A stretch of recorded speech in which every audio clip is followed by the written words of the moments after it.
Bienvenue sur Info Live TV, ici Dina Cohen, voici les titres de ce journal. Le secrétaire général de l'ONU Ban Ki-moon appelle le Liban et Israël à profiter d'une conjoncture qu'il estime favorable pour avancer vers un cessez-le-feu permanent et un règlement de leurs différends. Ce mercredi, le Conseil de sécurité de l'ONU examinera le rapport sur la mise en œuvre de la résolution 1701 qui avait mis fin à la guerre de l'été 2006 entre Israël et le Hezbollah. Ban Ki-moon a affirmé se réjouir de la cessation des hostilités entre les deux pays et du fait qu'un calme relatif continue de prévaloir. Cependant, il est clair que davantage de progrès auraient pu être faits depuis l'adoption de la résolution 1701, a-t-il ajouté. Selon le secrétaire général des Nations Unies, le Liban connaît une amélioration générale de sa situation ainsi qu'une stabilité dans la zone tampon avec Israël.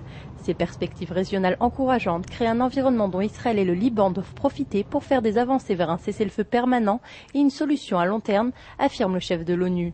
Rappelons que cette résolution d'août 2006 avait abouti à la cessation des hostilités, mais pas à un cessez-le-feu permanent.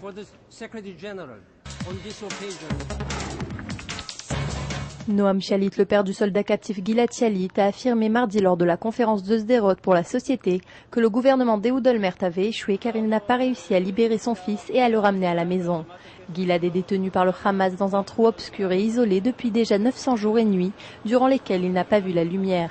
Qui aurait cru qu'Israël, avec tous les moyens à sa disposition, n'arriverait pas à libérer un soldat de Tsahal enlevé dans la bande de Gaza il y a presque 3 ans, a-t-il déclaré. Le président palestinien Mahmoud Abbas affirme vouloir organiser des élections présidentielles et législatives en avril prochain, malgré l'opposition du Hamas qui contrôle la bande de Gaza. Ce dernier a assuré ce mardi que le vote se tiendra en Judée-Samarie, mais également dans la bande de Gaza. Les membres du Hamas qui s'opposent à la tenue d'élections ont prévenu qu'ils ne reconnaîtraient pas la légitimité de Mahmoud Abbas après la fin de son mandat, le 9 janvier prochain.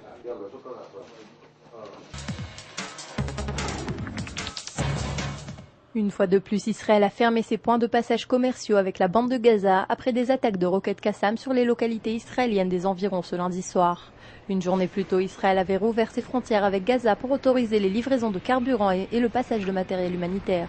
Cependant, les tirs ont repris ce lundi et ont entraîné la fermeture des points de passage, réaction devenue habituelle dans la région depuis la reprise des violences entre les groupes terroristes palestiniens et Tsahal.